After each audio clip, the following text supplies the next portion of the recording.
Sup everybody, welcome back. Sorry for the late video. If you've seen my community posts, you'd know that I was sick, busy with work, and celebrating my birthday. Just wanted to fully recover before I start recording. Anyway, thank y'all for being so patient. Anyway, recently there has been a new trailer for season 2 of the Fallout show, and I gotta say, your boy is looking forward to it. The first season was a blast on nuclear proportions, you could say.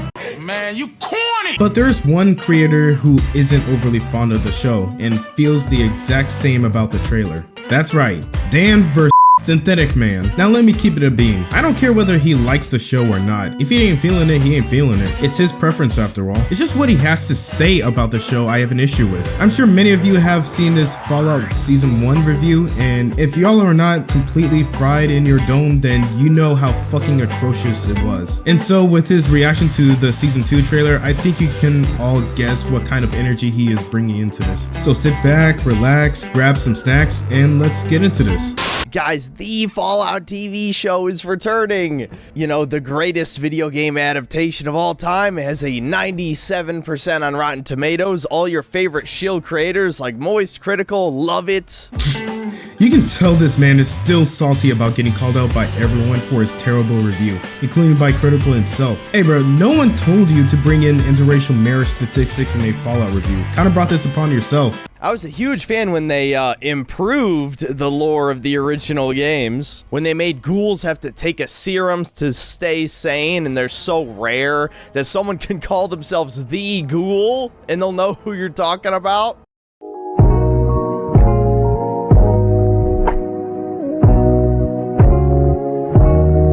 Goodness gracious, alright, so I'm not that knowledgeable on Fallout lore. Only games I've played in this series was New Vegas, 3, and a bit of 4, so I'll just stay in my lane. But I've seen a bunch of people call out the crap ton of shit that he was wrong on. So much so that I started to question whether he was even an actual fan as he claimed. But enough of that, let's get on to the ghoul thing. I don't know how you still don't get why he is called the ghoul. You're either dumb or just straight up ignorant. Wait, what the hell am I talking about? It's fucking both. The reason they refer to him as the ghoul is because of his reputation. He's obviously well known in the wasteland, so when they say the ghoul, people know which one they're talking about.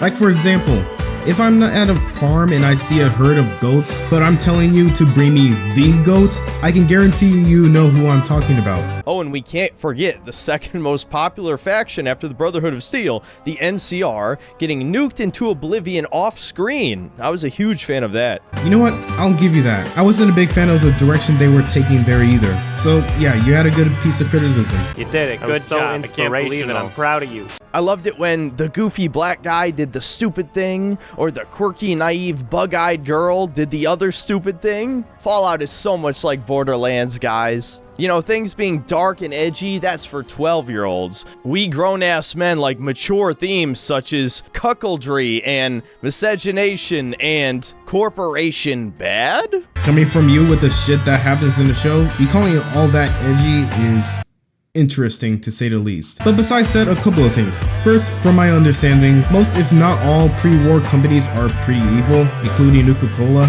Secondly, how the hell is the guy a cuck for getting with a woman and her child after the father became absent, being a cuck? If anything, that makes him the father that stepped up. So goddamn often I hear you using the word cuck. I don't think it means what you think it means. But hey, if having a father in your life makes you a cuck, then I guess that explains the fatherless behavior you've been on. Oh wait, how could I forget the most brilliant plot twist in cinematic history? No, it wasn't China or America that launched the first bomb and ended the world. No, it was Vault-Tec. Why would Vault-Tec possibly do this? To make more money. Yes, you're going to kill off 99.9% of your customer base and somehow make a profit. I did not make this up. That is an actual plot point in the show, and people say it was good. Okay, so it's been a minute since I've watched the show, but I'm pretty sure it wasn't because of money. It was due to the power and influence. Like if you're going to buy a bunch of stuff for nuclear war, what good is it when there's a decreasing threat of one occurring? That's like buying a snow gear in California. It's basically supply and demand logic here. That type of shit can have a huge effect on the company as it did in the show.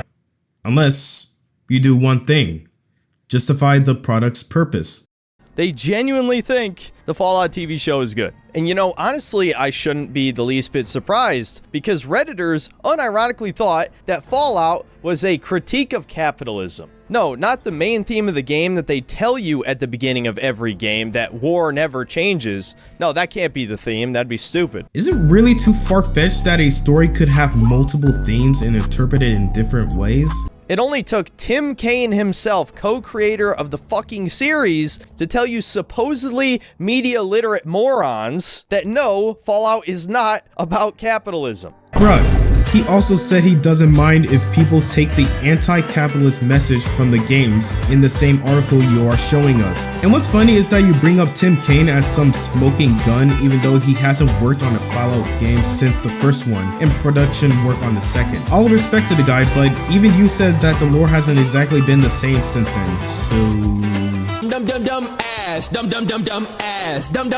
Breakdown. I'm not going to spend a whole lot of time on this. I'm not the type of guy who's going to analyze every frame. Let's just talk about how this is going to kill the Fallout franchise for anyone who gives a single fuck, which I know is not most people. Man, I'm tired of these guys saying the same shit. Like, this is going to ruin the series. In some cases, that ain't even true. Listen, I get it. Some entries come in serving straight paper plates, but ain't nothing much we can do about it except let them cook and speak with our wallets. Walton Goggins was summoned by Mr. House himself. Just some random asshole actor was important enough to meet Elon Musk or Bill Gates or whoever you want to compare Mr. House to. That's such an odd piece of criticism. Famous people know and meet each other all the time in real life as well. They kind of have their own inner circle going on. But hey, considering his connections to Vault-Tec and everything else, would it be that far-fetched that he would meet up with him at some point? We also see Caesar's Legion is in the show. That's not really surprising. I would be upset if they weren't included in some fashion. And even though they will almost certainly be used as a Trump or MAGA analog, let's be real, every time anything vaguely right-wing is represented in modern media, it's got to be some shitty allegory for Trump. Nice argument, Senator. Why don't you back it up with a source? My source is that I made it the fuck up.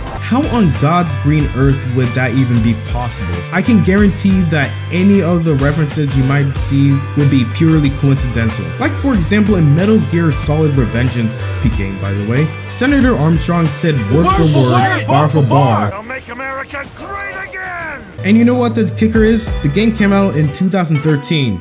3 years before election. And besides, if you see a white leader being a piece of shit and you immediately think he's an allegory for Trump, then that says more about you and what you think of him. Just saying. Or maybe even incels. We'll see if they go that direction. I'm sure that'll be very insightful, and we're all going to learn something about the male loneliness epidemic from Caesar's Legion. How? According to the New Vegas lore, they get it wherever they could, be it with slaves or with the boys. If you are telling me they probably make the legions a bunch of views, niggas who seclude themselves in their basement and the only way they could get any is by shelling out a few shekels and hoping for the best, then it'd be no wonder if they got wiped out in the show. They're probably gonna pussy out and not show them struggle snuggling any women either, because they might have to throw up a trigger warning before the episode or something. Oh no!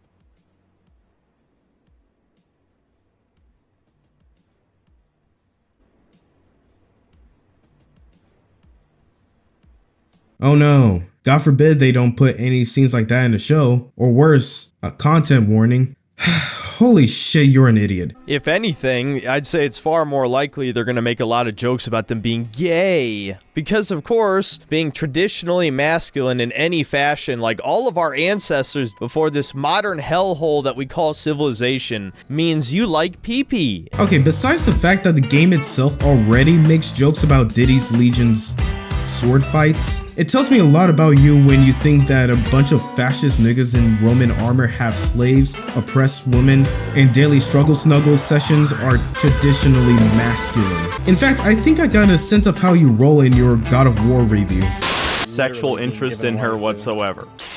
Yeah. She's a child, bro. They're the last two of the species, dude, and it's ancient Norse. Okay, someone educate this blank slate. I don't. These are ancient times. The fucking age of consent didn't exist. Oh no. This is weird. This is really weird. That's really weird. This is weird. This is the kind of thing that lefties on Twitch wouldn't want us to talk about. Let's just put it that way. Remember I said the combat was the best arguments, okay? We're out of that era now. We're into the other era. Anybody who had weird pedo talk on their bingo card, you can mark that one off. We also see that the Brotherhood is still using the Prid win, and they're heading to Vegas for some reason or another.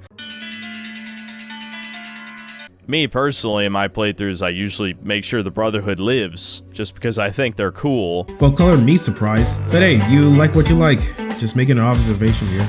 There's also a bit more nostalgia bait in the trailer as they visit Novak and go in the dinosaur. Oh, remember that shit? Remember Boone? Wow, I mean B. And of course, it's like the final selling point, like, we have to watch this shit, guys. It's gonna be so cool. There's a death claw at the end of the trailer. Wowie fucking zowie. Are you deadass complaining about the Fallout show? A video game adaptation is showing elements from the game? And the funny thing is that I can guarantee that if it didn't show any of that, you'd complain about it as well. I sure as hell can't wait to review this shit on December 17th. Neither can I, but not for the reasons you may think. Now, there is a small hope that maybe normies will turn against this, because I've heard that they apparently cast Courier 6. Yes, the player from Fallout New Vegas is going to appear in this show. Now, that might not be true, but assuming it is, I think universally anyone with a fucking brain is going to agree that's a terrible idea. First of all, hoping that the community would turn against this potentially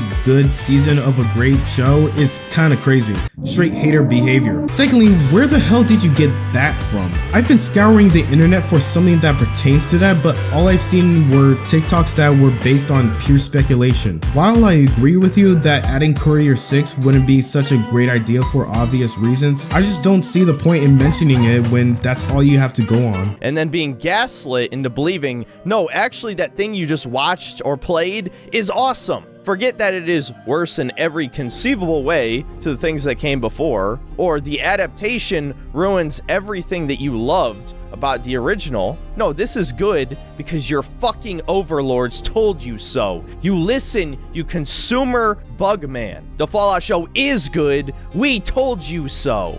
Okay, listen. I'm a firm believer that everyone is entitled to their own opinion. That being said, you brought in interracial marriage statistics in a Fallout show as criticism, so your opinion automatically doesn't matter. That's exactly the tone every time, you know, whether it's Critical, Hassan, or any of these other fucking shills tell you the show is good, actually. How dare I think for myself? How dare I love the original series? This is the new thing. You must consume the new product. Christ almighty, did Moist Critical hem you up like a Disney Channel bully or something? No one forced you to watch except for you, yourself alone. There's a reason why people give you so much heat. It's because of the shit you say. You are constantly wrong in your own criticism, can't take criticism, and you are always on that terminally online Redditor behavior. You will own nothing and be happy, except we don't give a flying fuck if you're happy. Why would we? You are less than human to us. You will continue to wage slave until you die, you worthless golem.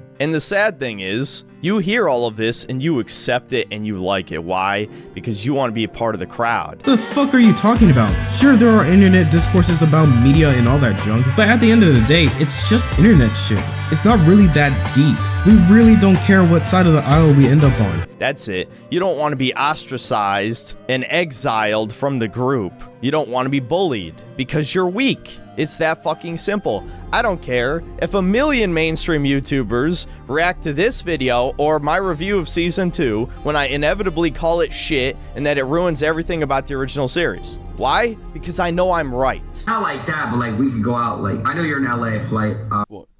Cap. Well, if that isn't a shelf full of cap, then I don't know what is. Listen here, Synthetic Dan, you care a lot about what people have to say about you. I still remember when you gave that Doom Eternal review and people clowned on you because of what you said in there. And in response, you crashed out in your video making a complete fool of yourself. Granted, you stopped doing that, but in your other videos, the way you bring up certain stuff and speak on people's names is lined with poison, like they looked at you the wrong way. And it's not like I'm even the only guy who thinks this. There's people who don't like me who agreed with me. Mauler didn't like the Fallout show, and he hates my ass. Arch Warhammer didn't like the Fallout show. I don't think he's a fan of me either. Kretosis, he's a guy who's very autistic about the Fallout series, and he hates the show as well. As it turns out, people who actually enjoy Fallout hated the Fallout show, maybe because it ruined everything about the original. I am going to remind you in advance that I'm very sorry and I apologize for the inconvenience of me not giving a fuck what you think. Number 1, I don't give a fuck what these guys have to say. Their opinions are not my own. Number 2, you were virtually jumped by everyone and their mama because you were constantly wrong with what happens in the show and the lore itself, despite calling yourself a Fallout fan. And number 3, your complaints consisted of women, pregnant women, a trans character, a brother, and calling the show, for the 1000th time, interracial marriage propaganda. I find this even more funny because if you know anything about marriage statistics, you would know that white male, black female actually has the lowest divorce rates. So in a way, you could almost say this is anti-propaganda, but I still think it's promoting race mixing, as basically every show on television does. You know, for as woke as video games are these days, TV and movies blow the gaming industry out of the water. Basically, every streaming show I've tried to watch with my mother has had some form of propaganda in it, and usually multiple types, whether it's race-related, gender-related, LGBT-related, it's usually all of the above. Man, what the fuck is you talking about? What the fuck was that? I'm sorry. It's a shame that my review of the complete season got age restricted, because I feel like half of the retards who bitched and moaned about my first video never got to see my full season review. Don't worry, we've all seen it as well as everyone else's coverage of it. But that's besides the point. The reason why your video got age restricted was because you were playing a Fallout porn mod and forgot to censor it in your video.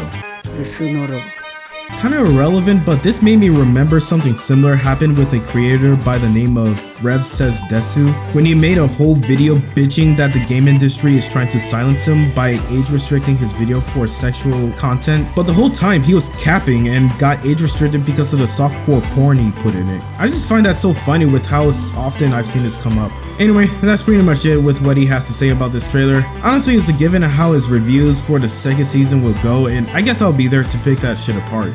As for me, I really liked the first season, and I hope they'll keep the momentum going with season 2, and hopefully improve upon the mistakes made in season 1. But that's all for me today.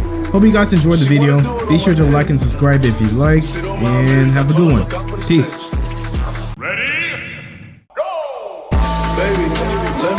See some, okay, too bad, bitches, going, both ways, woo, she gon' do it for these fans, she make it clap like how I do both of my hands, fuck it up, stick it up, throw it back.